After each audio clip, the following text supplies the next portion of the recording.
Today, I will once again tell 3 disturbing stories while showing you 1 or more photos famously associated with this story. In this episode, I gathered the story of a cursed car and 2 disturbing serial killers. So let's get into it. Cursed car. James Dean was a famous actor, racer, and car collector back in the 20th century. In 1953, when Dean turned 21, he bought his first owned car, a 356 Porsche Super Speedster.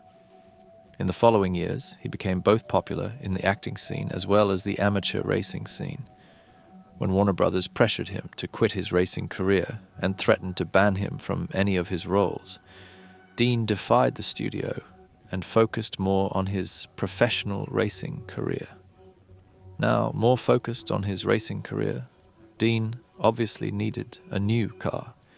He eventually bought a Porsche Spyder 550, which he named Little Bastard. The origin of this name can be traced back to Dean's acting career. One of his stuntmen had jokingly called him Little Bastard once, and it became a running gag. With this new car, he was ready to enter the racetrack, or so he thought. It came as a shock to his family, friends, and fans when they heard that James Dean had died in an accident. Not on the racetrack, but on the road. This tragedy occurred on 30th of September 1955 as Dean was test driving his new car. He crashed into a black and white Ford Tudor coupe, and Dean's car was flipped into the air. Which brings us back to this disturbing photo. One of the destroyed Little Bastard after the accident. Dean broke his neck when his head crashed into the steering wheel, and when an ambulance arrived at the scene, there was nothing they could do. Ironically, Dean had said earlier that if he was to die, he would prefer a car crash. He said, quote, "What better way to die? It's fast and clean, and you go out in a blaze of glory." An eerie statement in retrospect. Since Dean only died 9 days after purchasing his new car, a legend was spun that Little Bastard was an evil, cursed car that will bring bad luck and death upon anyone who dares to drive it. And whether you believe in curses or not, apparently basically anyone directly associated with the car also met a tragic fate. And so the so-called Curse of Little Bastard was born. Even though I'm not a superstitious man, I find coincidences like that really interesting. So let's take a look at some of the unfortunate souls claimed by the evil car. The first one was Dean's mechanic, Rolf Wütherich, who survived the car crash initially. However, just a few years later, he was killed in another car crash, also featuring a Porsche. Even scarier are stories about the scattered parts of the vehicle. George Barris, the designer of the Batmobile, bought Little Bastard to sell its parts. Just minutes after entering Dean's garage, the car's engine slipped and crushed a mechanic's legs. A physician named Troy Henry then bought the engine in 1956. When racing the vehicle, it suddenly spun wildly out of control before hitting a tree and killing Troy Henry. Without anyone realizing it, another racer at the same event had purchased another part of Dean's car. William Eschrid, who had bought the car's transmission, had his vehicle flipped shortly after in a way nearly mirroring James Dean's death. However, he luckily survived. Even though Barris became a bit reluctant to sell more parts of the car, he eventually sold the tires of a rich buyer in New York. And you guessed it, the car that had received these tires was involved in a car crash. When a young man tried to steal the car, he slipped and his arm was cut open by the steering wheel, thereby preventing his planned car theft. Eventually, the car was given to the California Highway Patrol for training exercises. And again, tragedy struck. Just 1 week after purchasing the car, the organization's entire garage burned to the ground. Only Little Bastard had somehow remained intact. After it had caused 6 serious injuries, 2 deaths, and several other accidents, Garris was sick of this car. The car was taken to an exhibition in Sacramento, the idea being that if the car wasn't on the road, it couldn't hurt someone. However, whilst on display, the car slipped and fell on top of a teenager, breaking his hip. Shortly after, lorry driver George Barrios was tasked with transporting the vehicle. The Porsche suddenly fell from his flatbed truck and crushed the man to death. After so many deaths and accidents, automobile traders spread the legend that James Dean had died too young and that his car would not accept a new owner. The accidents continued until 1960, when the car suddenly vanished. Garris ordered the car to be transported to Los Angeles, but when they arrived, the car was simply gone, vanished into thin air. Despite a $1 million bounty, the car was never found. Only a few parts that weren't inside it at the time are supposedly still with Dean's family. However, they seem to have been spared any curse. Some surmise because the car wouldn't hurt the family of his beloved owner. Either way, additionally, there are also weird coincidences when it comes to the death of James Dean himself. If you like the movie Final Destination, you will love this next part. 1. The day that Dean died, he was actually issued a speeding ticket just hours before his death. Despite the universe's warning to abide by the traffic laws, he wanted to push his car before the race the following day, a decision that led to his death. Moreover, Dean originally planned to buy a Lotus MK10 instead of the Spider. Lotus MK10 were regarded to be more crash-resistant and most importantly had a disc braking system, which some experts believe might have made a difference even at such high speeds. However, since it would have taken too long to import the Lotus from the United Kingdom, he instead bought the Porsche Spider. When the car arrived, Dean's girlfriend Ursula Andress refused to get in the car.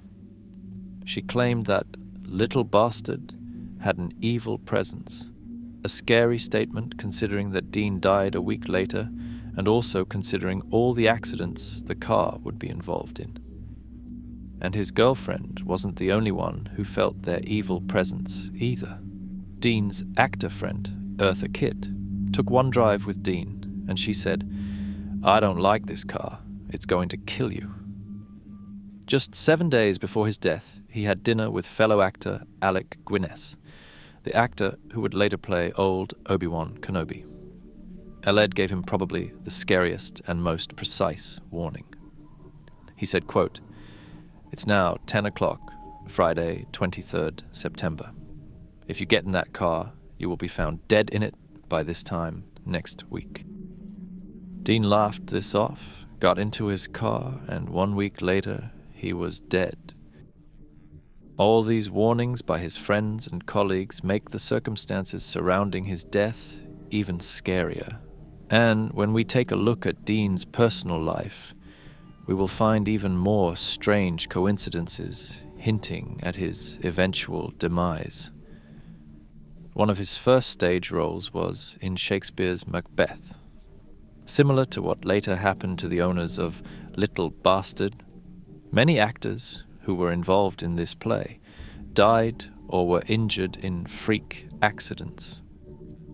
Ever since Macbeth was written, people claim that Shakespeare used real demonic spells in his script, leading to the play getting cursed.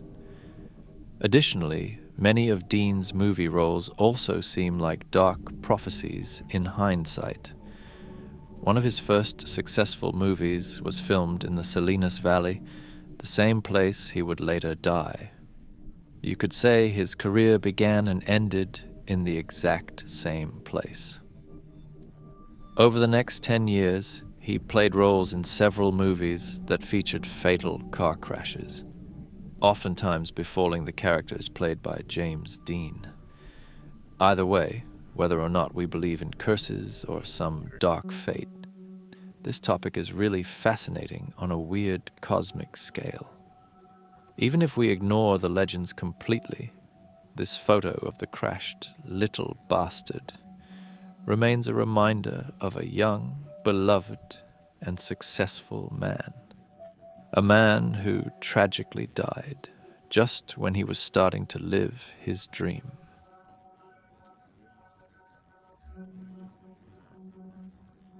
Jack the Ripper's last victim. Before I show you the following picture, I really have to warn you that it's for mature audiences only. It shows the body of Jack the Ripper's last victim and is one of the most unforgettable photos I have ever seen. What you see here is the dead body of Mary Jane Kelly. The photo was taken at a crime scene in 1888. The old camera makes this photo even more eerie, and one can only imagine how horrific this photo would look if taken by modern cameras. But let's get to the photo's backstory. Jack the Ripper was an unidentified serial killer active in and around the impoverished Whitechapel district of London, England, in 1888. Attacks ascribed to Jack the Ripper typically involve women working as prostitutes who lived and worked in the slums of the East End of London. Their throats were cut prior to abdominal mutilations. 5 victims, Mary Ann Nichols, Annie Chapman, Elizabeth Stride, Catherine Eddowes, and the lady from our photo, Mary Jane Kelly, are known as the canonical 5. But let's talk about the details of Mary Jane's murder, because this was not only the last one, but also the most brutal one. At the time of Kelly's death, she was approximately 25 years old, working as a prostitute and living in relative poverty. According to Joseph Barnett, the man she had most recently lived with prior to her murder, Kelly had told him she was born in Limerick, Ireland, in around 1863. When Kelly was aged 16, in about 1879, she reportedly married a coal miner named Davis or Davies, who was killed 2 or 3 years later in a mining explosion. Without any means of financial support, Kelly relocated to Cardiff, where she lived with a cousin. It is at this stage in her life that Kelly is considered to have begun her career as a prostitute, possibly being introduced to this profession by her cousin. On 8th of April 1887, she became acquainted with 28-year-old Joseph Barnett, whom she first encountered on Commercial Street. In early 1888, Kelly and Barnett moved into 13 Miller's Court, a small, sparsely furnished single room at the back of 26 Dorset Street, and the eventual murder scene of Mary Jane Kelly. Barnett lost his employment as a fish porter in July 1888, reportedly due to committing theft. As a result, Kelly again resorted to prostitution. According to Barnett, she began to allow other prostitutes to sleep in their room as she did not have the heart to refuse them shelter. Initially, Barnett was tolerant of this until he and Kelly quarreled over her, sharing the room with a prostitute he knew only as Julia. Barnett subsequently left 13 Miller's Court on 30th of October, more than a week before her death. On the morning of 9th of November 1888, Kelly's landlord sent his assistant, Thomas Bowyer, to collect the rent. Shortly after 10:45 a.m., Bowyer knocked on her door, but received no response. Bowyer peered inside the room, discovering Kelly's extensively mutilated corpse lying on the bed. She is believed to have died between 3 and 9 hours before the discovery of her body. After 2 official crime scene photographs had been taken, Kelly's body was taken from Miller's Court to the mortuary in Shoreditch. There, her body was formally identified by Joseph Barnett, who was only able to recognize Kelly's body by the ear and the eyes. One of 2 photos taken of Kelly is this one. It's a testament of the killer's brutality, turning the once beautiful woman into a nearly unrecognizable corpse. The mutilation of Kelly's corpse was by far the most extensive of any of the Whitechapel murders, likely because the murderer had more time to commit his atrocities in a private room, without fear of discovery over an extensive period of time, as opposed to in public areas. The whole of the surface of the abdomen and thighs was removed, and the abdominal cavity emptied of its viscera. The breasts were cut off, the arms mutilated by several jagged wounds, and the face hacked beyond recognition of the features. The tissues of the neck were severed all round down to the bone, and so on and so on. There was actually a theory that Mary was, in fact, not a victim of Jack the Ripper. Some investigators speculated that her ex-boyfriend Joseph Barnett might have killed her as revenge for working as a prostitute during their relationship. He then killed her in a similar manner in order to blame her death on the serial killer. This would also be an alternative explanation for the severity of Mary's wounds. In this case, they were not so severe because the killer had more time than usual, but because the killer was a hate-fueled lover that killed out of passion. However, while this theory is interesting, it was never proven. Either way, the murders were never solved, and the legends surrounding these crimes became a combination of historical research, folklore, and pseudo-history, capturing public imagination to the present day, leaving behind 5 young women who did not deserve to die in such a manner.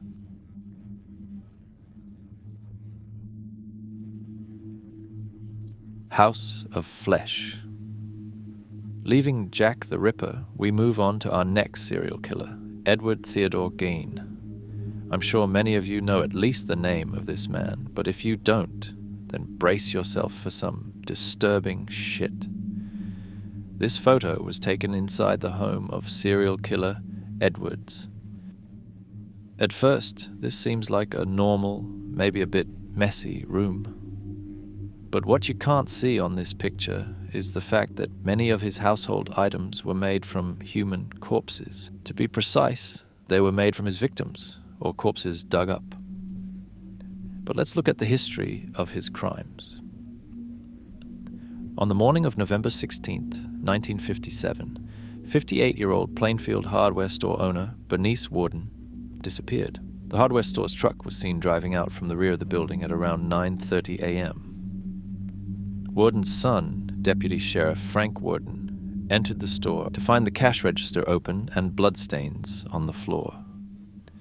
Frank Worden told investigators that on the evening before his mother's disappearance, Edward had been in the store and was expected to have returned the next morning for a gallon of antifreeze.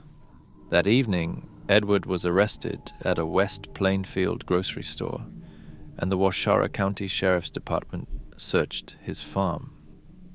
A sheriff's deputy discovered Worden's decapitated body in a shed on his property, hung upside down by her legs with a crossbar at her ankles and ropes at her wrists. The torso was dressed out like a deer. Searching the house, authorities found about 30 artifacts made from various human parts. Since it would take too long to list them all, I will only name those I can show you in photos. Here we go. A nearly complete human suit to become his own mother, bowls made from human skulls, mask made from a woman's face, a belt made from female human nipples, a lampshade made from several human faces, and several organs preserved in various containers. These artifacts were photographed at the State Crime Laboratory and then decently disposed of. When questioned, Edward told investigators that between 1947 and 1952, he had made as many as 40 nocturnal visits to 3 local graveyards to exhume recently buried bodies while he was in a daze-like state. On about 30 of those visits, he said that he came out of the daze while in the cemetery, left the grave in good order, and returned home empty-handed. On the other occasions, he dug up the graves of recently buried middle-aged women he thought resembled his mother and took the bodies home, where he tanned their skins to make his paraphernalia. He spent the rest of his life in a mental hospital, but since this video focuses on the photo of his artifacts, let's have a quick overview of what happened to them. Most of these artifacts were seized by the police and disposed of, most likely buried or burned to ash in order to give some dignity back to the people who died. A small number of items remained inside the home when it was burned to the ground, which virtually ended this macabre collection. However, at least one piece still exists. The Graveface Museum in Savannah, Georgia, displays a lock of a woman's hair, which the killer had fashioned into a keychain. It is unknown who the hair belonged to, but it remains a sole memento of this macabre collection.